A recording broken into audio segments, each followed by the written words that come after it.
a dream. Little white boys and black girls will be able to join hands with little white boys and white girls. Judged by the color of their skin, but by their character. I have a dream today.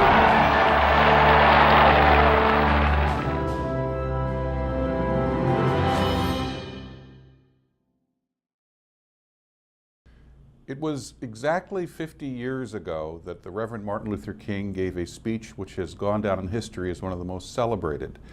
His speech, "I Have a Dream," envisioned an America in which all Americans would be able to come together and live in a common house. The Reverend Martin Luther King gave an inspiration to all of us. And with us today, we have a very special guest who was one of his closest confidants and has gone on to a very successful career in politics, business, and the continuation of the civil rights movement. But first, some context.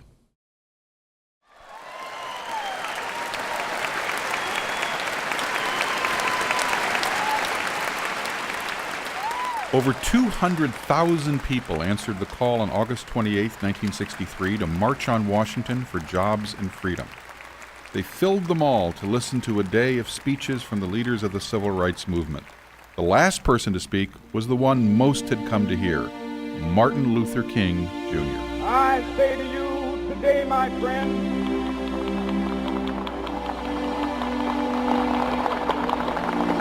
so even though we face the difficulties of today and tomorrow, I still have a dream. It is a dream deeply rooted in the American dream.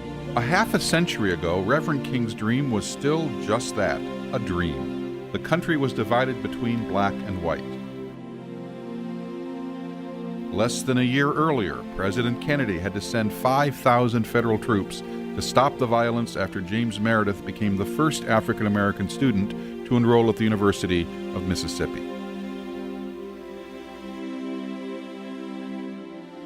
In the spring of 1963, police used fire hoses and police dogs to break up protesters marching in Birmingham, Alabama. And just 2 months before Reverend King stands before the crowds in Washington, D.C., civil rights worker Medgar Evers is murdered outside his home in Mississippi. It will be 30 years before the man accused of the crime is convicted. Only a month after King's speech, 4 young girls are killed when a bomb goes off at a Birmingham church, sometimes used to hold civil rights meetings. Today, we strike away the last major shackle. The next summer, President Johnson signs the Civil Rights Act of 1964, prohibiting discrimination based on race, color, religion, or national origin. For the next year, more protests and violence rocks the nation. 3 young civil rights workers are killed by the Ku Klux Klan in Mississippi. In Alabama, police used tear gas and clubs against marchers supporting voting rights.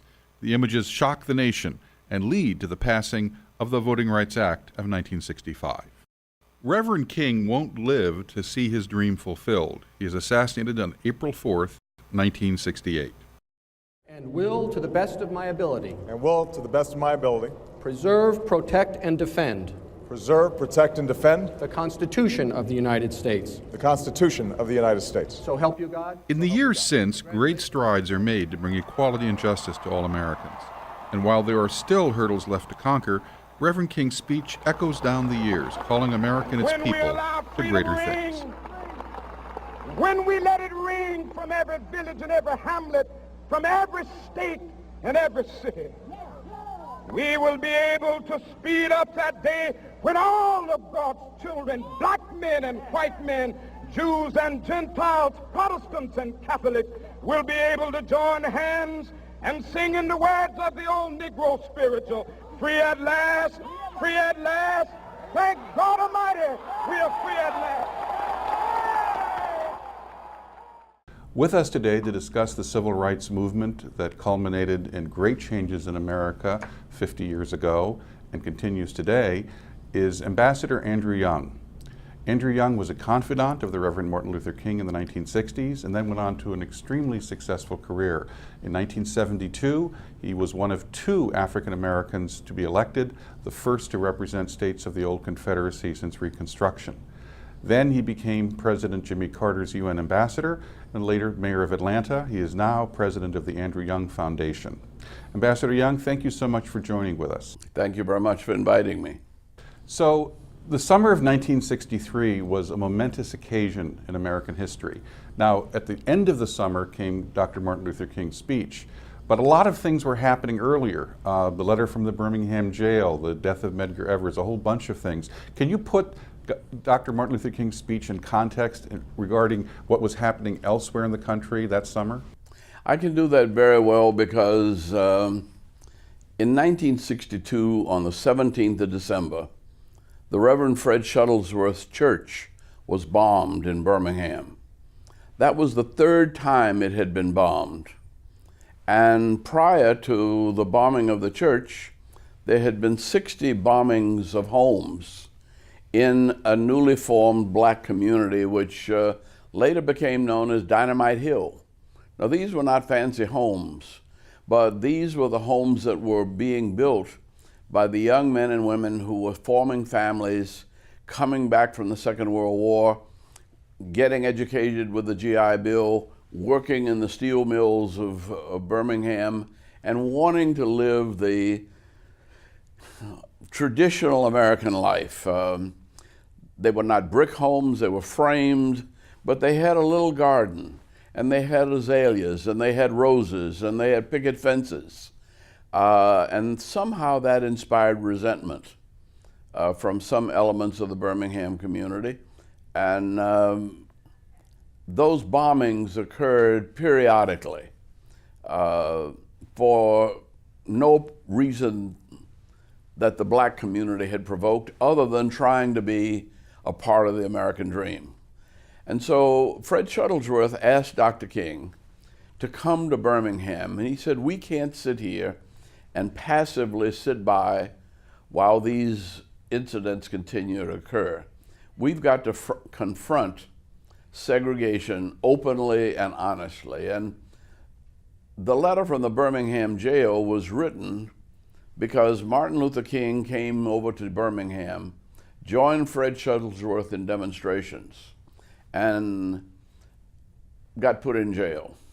When he was put in jail, the clergy wrote a letter blaming him for the problems. And the letter from the Birmingham jail was his attempt to answer the charges that had been registered by the Birmingham clergy against the nonviolent movement. Well, we also had a total non-cooperation with segregation, which we considered to be an evil at that time, and still do. And so people had decided they would not spend their money where they could not work and where they were not respected as customers and could drink at any water fountain or eat at any lunch counter. Well, we were successful after about 5,000 young people went to jail, and after 90 days of purchasing nothing but food and medicine,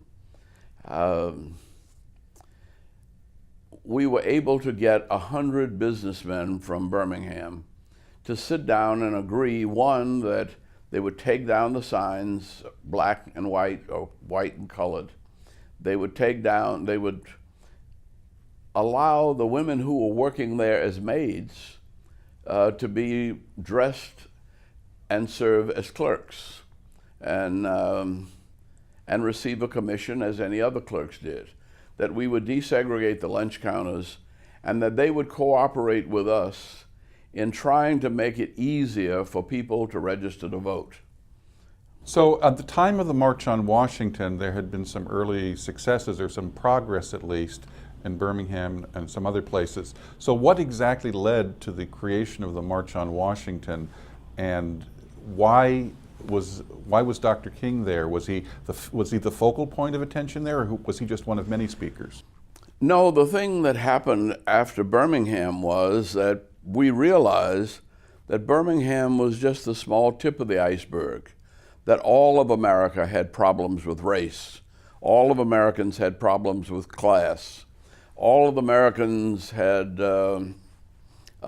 difficulties in finding opportunities for the poor.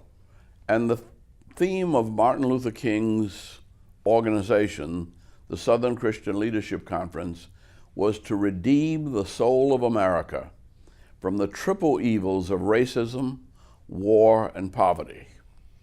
And so, even though we had an agreement with 100 businessmen in Birmingham, which they lived up to, the state of Alabama was still very segregated. It was still difficult to get an education. It was still difficult to get a job in most places outside of Birmingham. And so a group of students first started, after reading Gandhi's autobiography and reading about Gandhi's Salt March to the Sea, which launched the Gandhian movement against England from India. They said we ought to march on up to Washington and get this whole thing straight while we're moving. Well, A. Philip Randolph was a distinguished labor leader, Brotherhood of Sleeping Car Porters, and he had talked about a march on Washington for jobs and freedom since the time of Franklin Roosevelt. In fact, since the beginning of the Second World War. And so when he heard that there were young people in Birmingham who were talking about marching on Washington, he called Dr. King, asked them to work with him, and that rather than have just a student march, let's broaden the base. Let's have it not be just a Southern march, but north, south, east, and west. And as of the 1st of July, Dr. Randolph pulled together the NAACP, the Urban League, the Committee on Racial Equality, the Student Nonviolent Coordinating Committee, and the Southern Christian Leadership Conference, also the National Organization of Negro Women. Now, that was obviously an umbrella effort, and hundreds of thousands of people marched. Dr. King was one of many speakers there. When you heard the speech, did you say to yourself, this is something extraordinary, this is something remarkable, or was basically just part of an incredible day of activity? Well, I think that both were true. One, we never expected to have more than 250,000 people show up. But train loads came down from New York. Trains came from as far as New Orleans and Atlanta and Miami. Airplanes came from Hollywood with Marlon Brando, Paul Newman, Harry Belafonte, Sidney Poitier, Charlton Heston, Tony Bennett. But could you give us a sense of what you felt personally listening to the speech, and whether you thought it would become the dramatic exemplar of the civil rights movement that it has become? Well, you have to remember that I heard Martin Luther King speak 2 or 3 times every week. So, and had been listening to him speak at that time for several years. And so it was not a surprise to me. I was impressed with the deft way that he wove the struggle for freedom of African Americans into the constitutional promise of human rights. And the beginning of that speech was the most important for me, the part that nobody ever hears, and that is that the Constitution was written as a promissory note to all people, that all people were endowed by the Creator, not by government, not by wealth, not by color, but by the Creator of heaven and earth, with certain inalienable rights. Now, when it was written, it was clear that this was not the case. There was no mention of women. There was no mention of the slaves. There was no mention of children. But he saw the constitutional framework as a promissory note that all of God's children were entitled to freedom and justice. Well, Ambassador, we're going to discuss exactly how that has either been fulfilled or not fulfilled in the 50 years since the speech in our next segment. And thank you, and please stick with us. I have a dream. My 4 little children will one day live in a nation where they will not be judged by the color of their skin, but by the content of their character. I have a dream today.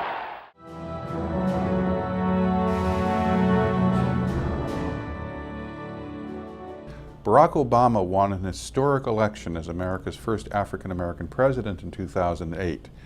But how much have we really fulfilled Martin Luther King's dream, and how much is perhaps still symbolism and a promise unfulfilled? With us is Ambassador Andrew Young, who is a confidant of Martin Luther King and a former congressman, ambassador to the United Nations, and mayor of Atlanta. Ambassador Young, how much of a difference in terms of racial relations or furthering the civil rights struggle has Barack Obama's election or his administration meant? Well, it was a very significant event because it said more about the climate of the American public than it did about the government or the situation in the world in which we live. But in terms of being able to look beyond race to the talent and the points of view and the organization abilities of a young man who happened to be of color, it was significant. But it was a part of Dr. King's dream because he said we ought to elect people of goodwill who would help us to resolve the problems of race and poverty and war. And I think that President Obama has made some significant progress. Just his election was a referendum on that race was no longer a prohibition to success in America, if you can rise to the presidency. Do you think there are things in which he could have done better or done more? Oh, I think that all election does is put you in the driver's seat and make you responsible for which way the car goes. And I think we put him in the driver's seat, but we haven't put much gas in the car. And there are people pulling in all directions. But I will say this, that in terms of dealing with racism and war, Barack Obama has been able to wind down the wars in Iraq and Afghanistan and minimize the death toll so far of the terrorists with the demise of Osama bin Laden. But he has not, nor have we, any of us, been able to take control of the economy. And in order to end poverty in the world, there's got to be an economic framework that takes into consideration globalization. If you can give me just a minute, at the end of the Second World War, people made enormous profits in the war, but all of those profits came back to America. And American industry flourished, American cities flourished, President Eisenhower built expressways and our infrastructure was upgraded. Our universities burst forth, educating people on the GI Bill. And in addition to restoring the American economy from a recession, the war helped us generate enough leadership through the Marshall Plan to change the total economy of Europe. And the U.S. financed the Marshall Plan and gave it the economic stimulus to stabilize Europe. And we did the same thing for Japan. We became good trading partners with Korea. And then we lapsed into the war in Vietnam. And things began to level off.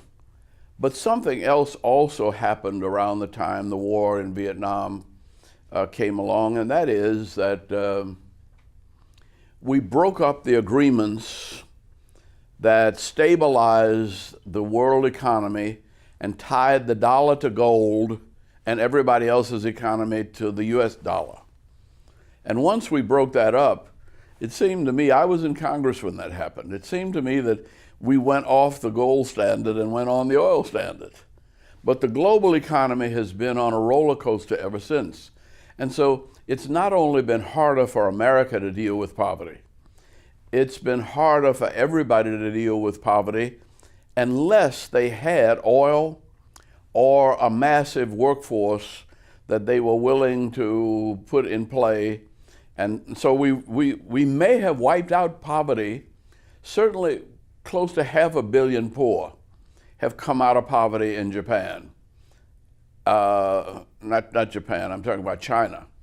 And maybe another 500 million in India and the rest of North Africa. But it might have been even faster if we'd still had those international agreements. I think actually we've reached a point of, I think, bipartisan unity, because basically Republicans today and Democrats today agree that Richard Nixon was a pretty poor economic steward of our country. And he was the one who, of course, gave us wage and price controls and took us off the gold standard. Wanted to move you to one other thing. The president has been very careful not to interject himself too much in areas of race. Obviously, he's president of all the people, but he did speak out on the Trayvon Martin case. What were your thoughts on his comments on that and the case in general, and has it really hurt the progress of civil rights or racial attitudes in this country? Well, you know, during the time I was with Martin Luther King, there were similar tragedies with incidents all over America. I've also been a mayor, though, and in the volatile climate of social change that we have, stabilizing communities, training responsible law enforcement, with the rising tide of expectations, with some people getting so much richer and others getting so much poorer, the two institutions that have had to bear this burden have been the law enforcement community and the public schools. And we have not given either of them the necessary support. So I don't see this as a sign of, I mean, the same day Trayvon Martin was killed, there probably were 100 deaths in gun violence across the nation. It rallies people to focus on the instance, but the key to Martin Luther King's vision was that he wanted to change the way we were structuring society. And the method what he said was from the New Testament. He said, I admire the Good Samaritan, but I don't want to be one. I don't want to spend my life picking up people by the side of the road after they've been beaten up and robbed. I want to change the Jericho Road. Now, I was greatly moved by the family and the situation, but Zimmerman was as much a victim as was Trayvon, and his life will never be the same. And it only says to me that whatever our problems are, that violence is not the answer. One final question for this segment. A lot of what we think about race comes to us through the media. Has the media done a good job on focusing on the right things on racial issues? Or as in the case of Trayvon Martin, maybe they spent far too much time encouraged by some activists on that incident.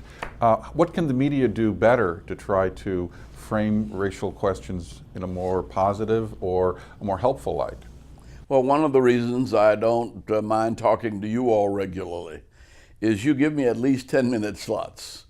If I talk to the local media and national media, I get a 30-second soundbite. And actually, we're still suffering from the old news motto that if it bleeds, it leads. And so here is the world falling apart in Egypt and Iran and a recession in China. And we're focused on trivialities, like who killed, I mean, in Atlanta right now, there's a sheriff on trial, there's a lover's quarrel that ended in a murder, and these are the things that dominate the news. There's almost too much news, and in the competition, people trivialize incidents. I mean, they maximize incidents and they don't ever get a chance to give us perspective. And hopefully what we're doing is giving a perspective to the world in which we live, because America cannot deal with poverty until we lead the globe in understanding how a free and fair market must work if it's going to succeed. That's why I think Dr. Martin Luther King's speech gives us at least a chance, at least here and perhaps some other venues, to have a longer form discussion about these problems and not just sound bites and trivialities. And with that, we're going to be back in just a moment with Ambassador Andrew Young, and we're going to be discussing some other current controversies regarding civil rights, voting rights, and other issues of interest to us today. Thank you. We will be able to transform the jangling discords of our nation into a beautiful symphony of brotherhood. With this faith, we will be able to work together, to pray together, to struggle together, to go to jail together, to stand up for freedom together, knowing that we will be free one day.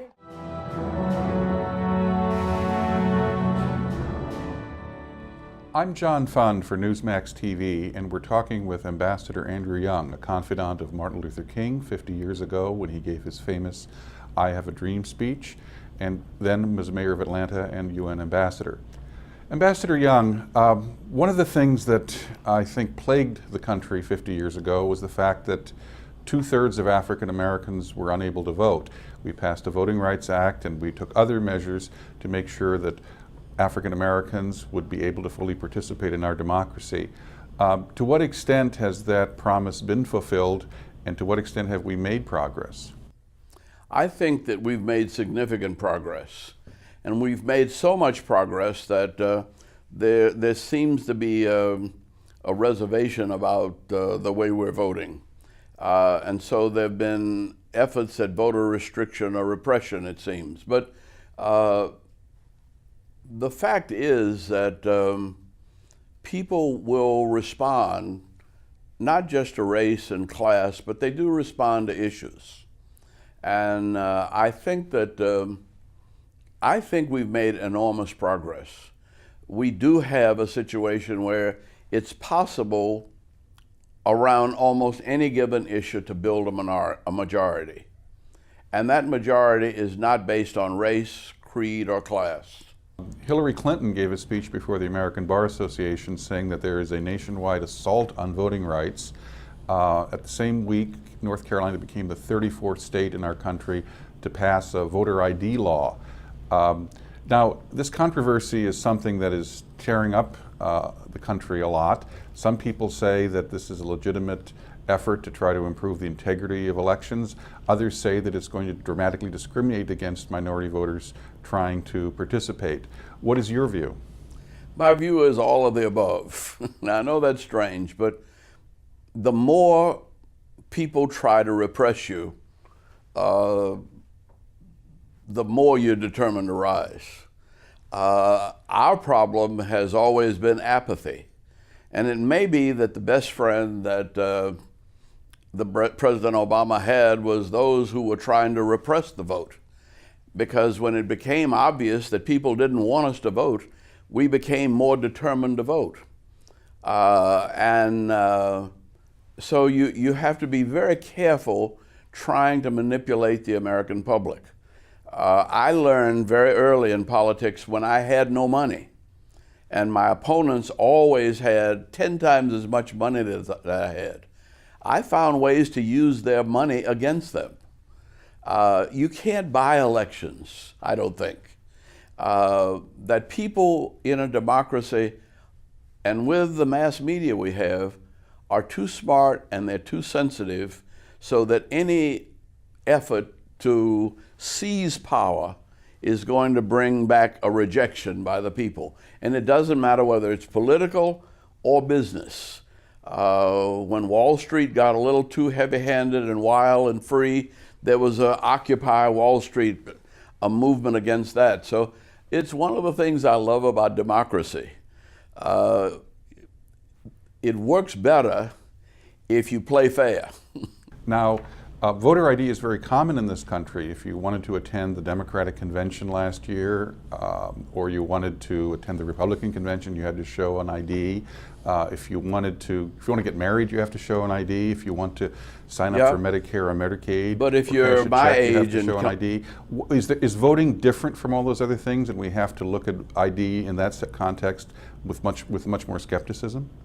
Well, it should not be, but the reason why it's discriminatory is that they wouldn't recognize the college student's ID, student identification would get him on the campus. I'm 81 years old.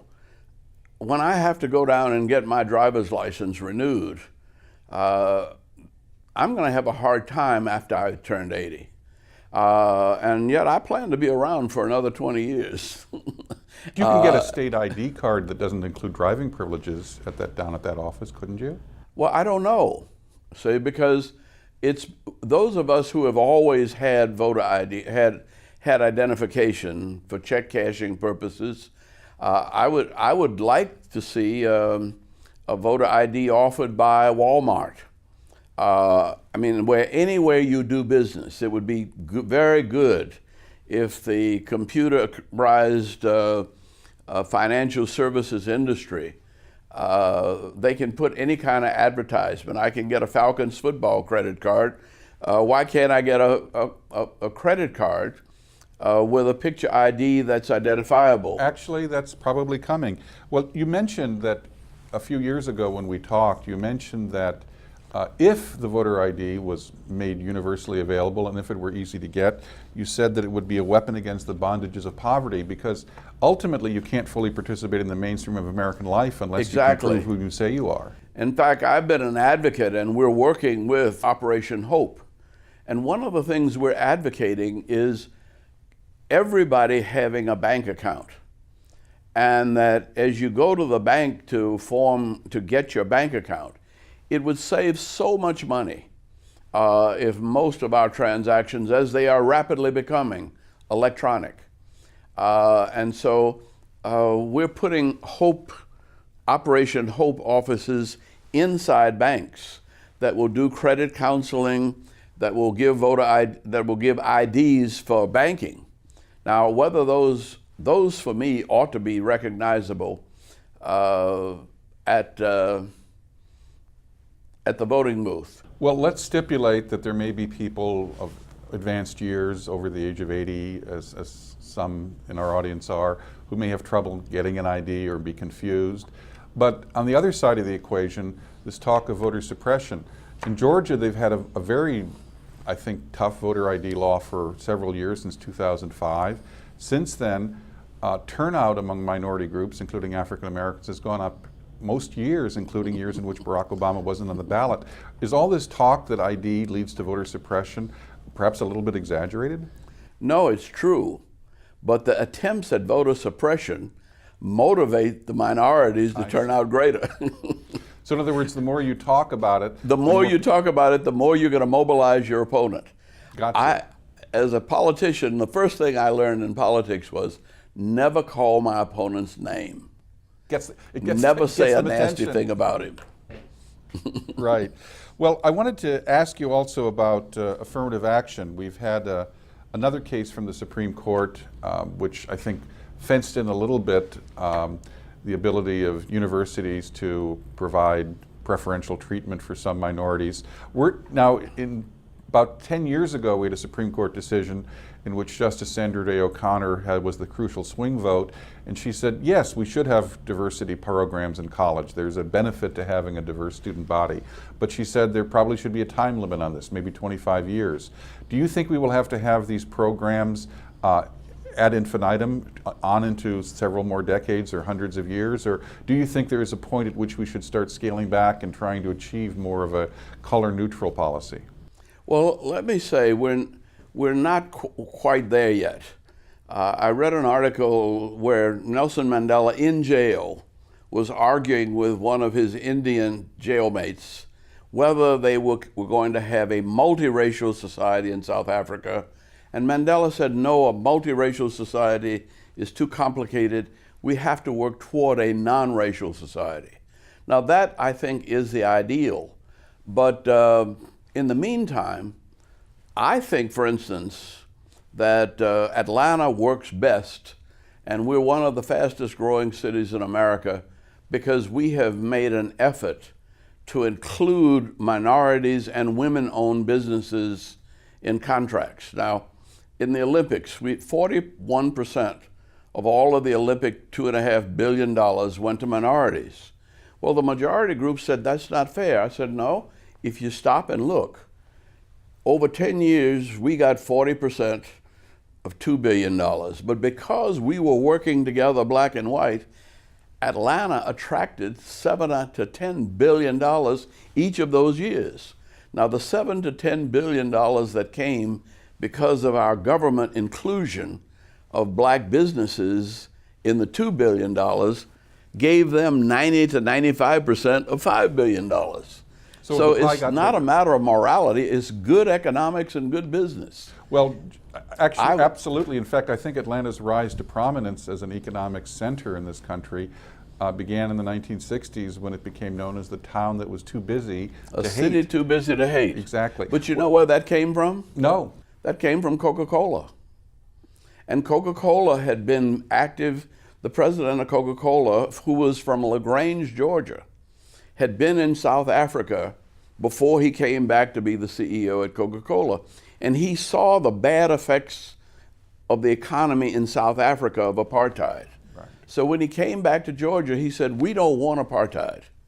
And they worked to help us have an inclusive economy. And to do that, you have inclusive educational opportunities. Well, we're going to continue on this conversation with Ambassador Andrew Young just in a minute. Please stick with us. One day right there in Alabama, little black boys and black girls will be able to join hands with little white boys and white girls as sisters and brothers. I have a dream today.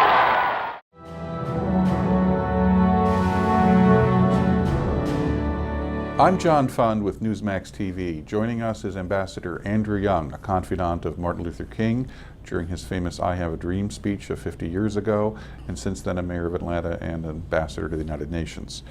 Ambassador Young, if Martin Luther King were with us today and he would see the changed circumstances civil rights have in this country, what do you think he might change or say differently if he were giving a speech today?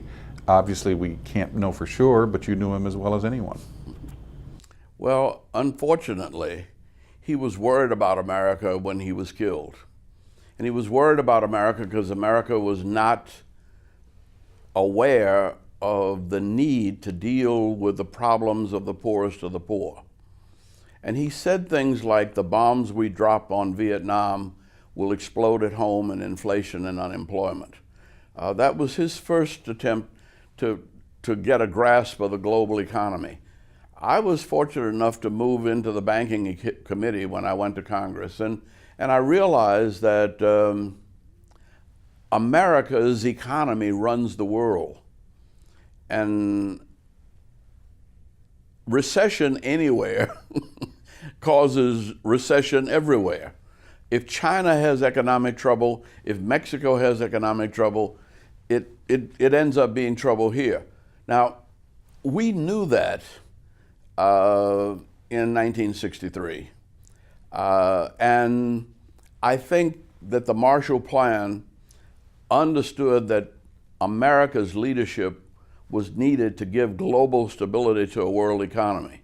I think that's even more true today when the amount of money that can be transferred electronically in a single night is probably greater than the amount of money that was involved in the whole Second World War.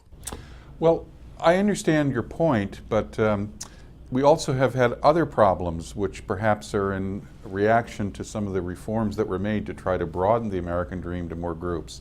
A specific example being housing ownership. Everyone agrees housing ownership is a positive good, but maybe 10, 20 years ago can I tell you how that happened? Well, there was the Community Reinvestment Act was part of it, I know.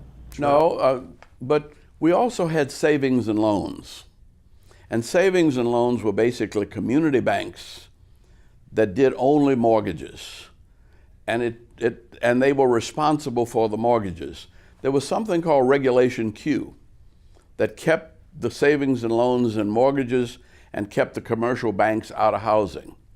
We voted down Regulation Q. And the first thing the savings and loans did was get into resorts and golf courses and things that they didn't know anything about, and they went under. Then the commercial banks, who had no experience in housing, greedily took over the housing mortgage industry. They didn't know how to deal with it, so they started packaging them and selling paper. And so the deregulation of the housing industry probably caused more damage than it did good. I wanted to switch to we had discussed earlier the fact that there's a lot of violence in minority neighborhoods that isn't covered the way that the Trayvon Martin case was covered. In New York, we have a current controversy where a judge has said that the stop and frisk policy that has been part of New York Police Department's agenda, both under Mayor Giuliani and under Mayor Bloomberg. Let me stop that for a minute, because I think that that's a symptom. And it's a symptom of a problem of a non-functioning economy. And what we did in Atlanta when we started having high crime and things like that was, we had a group called the Action Forum that got together, and in 2 weeks, they created 6,500 jobs for teenagers and young adults in the summer of 1965. And we had no riots, but we also took kids off the street, put them in shirt and ties, put them to work in offices, and a lot of those kids went back and went to college. They came back and they are executives in those same firms. Now, I don't like to fight symptoms. I like to get to the core of the problem. Well, the core of the problem is systematic unemployment. In some cities today, the core of the problem is that people who go to our high schools, whether they be white or black, often come out unprepared. They're not fully literate. They're not no, that's an excuse. You can't. Let me say why. I'm sorry? Let me say why. They're far better prepared than we were when we went in. I'm old enough to remember going into World War II. And we took Rosie the Riveter out of a kitchen and put her out building ships. It's the deindustrialization of America that has created this this big problem we have. And we're not going to get back to dealing with it until we start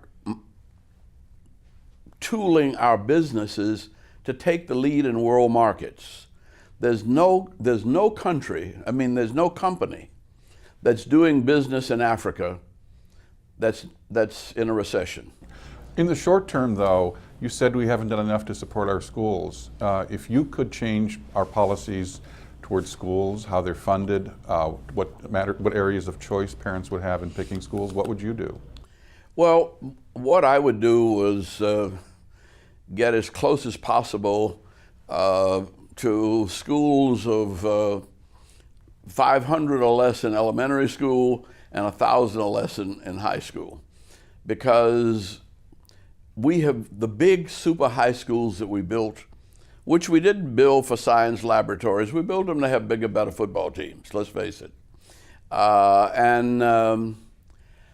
I still don't think that our kids, I remember being in Japan when the Prime Minister Nakasone made a critique of American education, saying that their test scores were higher than ours because our economy, our schools were so diverse. Well, yes, they were. Our test scores weren't as high as Japan's, but Japan is in a recession and can't get out of it because they're all just alike. The mixture and the turmoil and the diversity of our education, our kids may not be able to pass the tests that come from the testing companies, and testing companies are run by people who don't run businesses for the most part. So the businesses in Atlanta are happy with the graduates of the schools that are sent to them? I'm saying that Georgia doesn't have the best schools in the world, but we have some of the best business policies of the world. And we are able, if a company decides to move to Georgia, we can give them a site, and we will train workers for whatever it is they want to do. Well, Ambassador Young, we just have a few seconds left. Can you give us any final thoughts as we mark Martin Luther King's speech of 1963, the I Have a Dream speech, and what you hope for America? I've been toying with this idea of a dream. And for Martin, it was a dream totally unfulfilled, but we've made progress on that dream. But we don't have a vision for the future. And we don't even know what victory is. And so what I want to see out of this march is, I want to see us begin to talk about what is our vision of victory. How is it we're going to declare that we've won something? Well, it's anniversaries like this which cause us to pause, reflect, and actually think about what has happened in the past, where we are now, and what we can do in the future. And for that, I want to thank you for a wonderful discussion, Ambassador Young. And thank you very much. And this is John Fund for Newsmax TV. Thank you for joining us.